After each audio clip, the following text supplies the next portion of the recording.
Case sensitive का मतलब क्या है? फाइन। अच्छा, मैं बात करता हूँ कंपाइलर की। फाइन, कंपाइलर क्या है? अगर एक बहुत ही नॉमिनल सेंस में बात की जाए कि कंपाइलर है क्या, कंपाइलर एक तरीके का सिंपल बोली जाए तो एक मशीन है। फाइन, जिसका काम क्या है वो समझिए। सबसे पहले जिसका काम है लाइक ट्रांसक्राइब करना या फिर ट्रांसफॉर्म करना, या फिर कहूँ तो मैं ट्रांसलेट करना, ठीक है, आपकी different one language to another, one language to another language. अब one language to another language का मतलब क्या है? देखिए, पाइथन में आप किस लैंग्वेज का यूज कर रहे हैं? पाइथन में आप यूज करते हैं इंग्लिश का। फाइन। अब मशीन तो इंग्लिश की लैंग्वेज समझती नहीं है, मशीन किसकी लैंग्वेज समझती है? मशीन कोड की। ठीक है ना, मशीन की एक कोड लैंग्वेज है उसको, जो कि बेस्ड है 0 और 1 पे। फाइन। सो पाइथन की इंग्लिश लैंग्वेज को मशीन कोड में कन्वर्ट करने का काम कौन करता है? कंपाइलर। ओके। अब देखो, इसका मतलब क्या है वो समझना। थोड़ा सा एक थोड़ी सी एक कंसेप्ट है, वो क्या? जैसे मैंने कहा, ये मैंने एक मशीन बनाई, इस मशीन को मैंने बोला कि भाई तेरे पास ना 10 कीवर्ड है। फाइन। या फिर तेरे पास, अभी मैं सिंपल बनाता हूँ, 4 कीवर्ड है। फाइन, मैंने कहा इस एक्स का मतलब है स्टार्ट करना, जिसका कोड हो गया,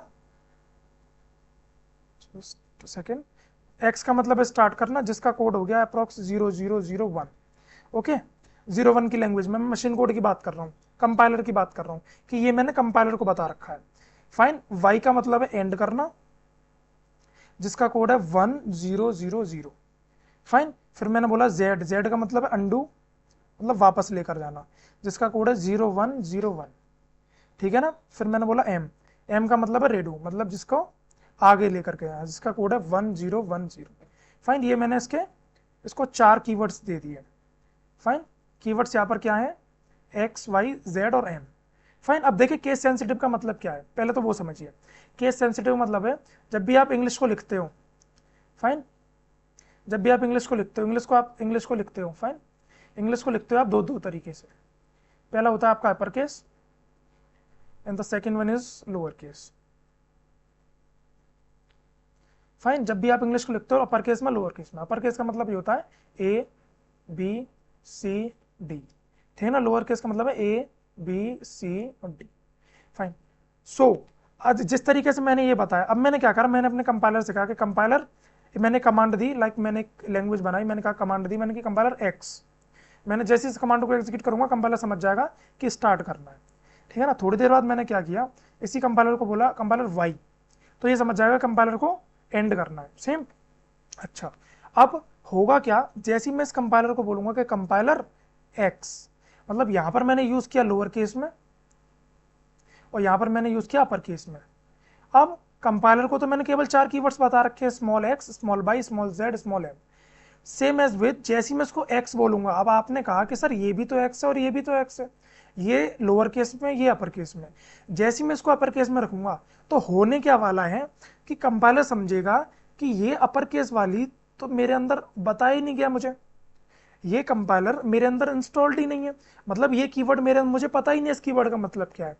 सो सेम एज विद, कंपाइलर आपका पाइथन का करता क्या है, कंपाइलर आपका पाइथन का करता क्या है, यहां पर ना एक स्पेसिफिक अमाउंट ऑफ, यहां पर एक स्पेसिफिक अमाउंट ऑफ कीवर्ड्स को दिया गया है।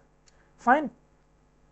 स्पेसिफिक अमाउंट ऑफ कीवर्ड्स को कंपाइलर को बताया गया कि भाई इसका मतलब ये होता है, इसका मतलब ये होता है। सो जैसे ही हम उस केस को चेंज करते हैं अपने,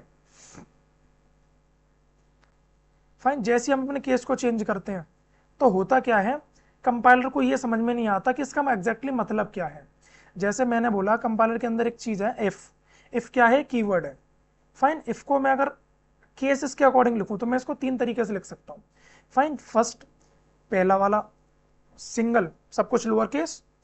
सेकेंड वन इज, पहला मैं लोअर केस में लिखता हूं, दूसरा मैं अपर केस में। फिर तीसरा मैं लिखता हूं, पहला मैं अपर केस में और दूसरा लोअर केस में। इसको मैंने कितने तरीके से लिख दिया, 1 2 3, मतलब 3 तरीके से।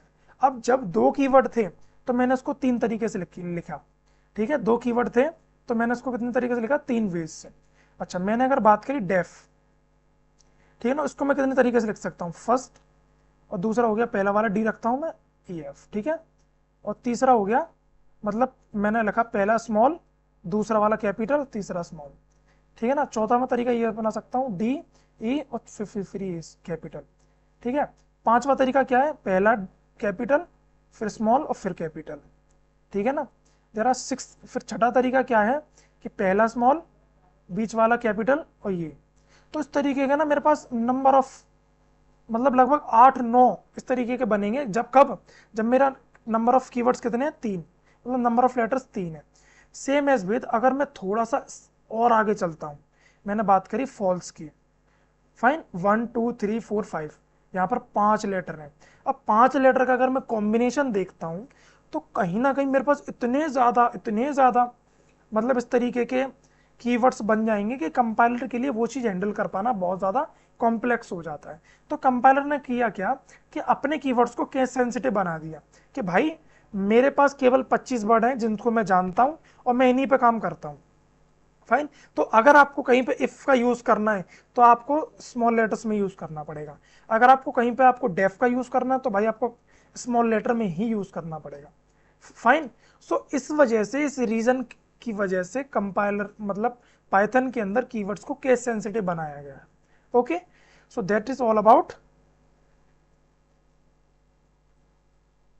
कीवर्ड्स।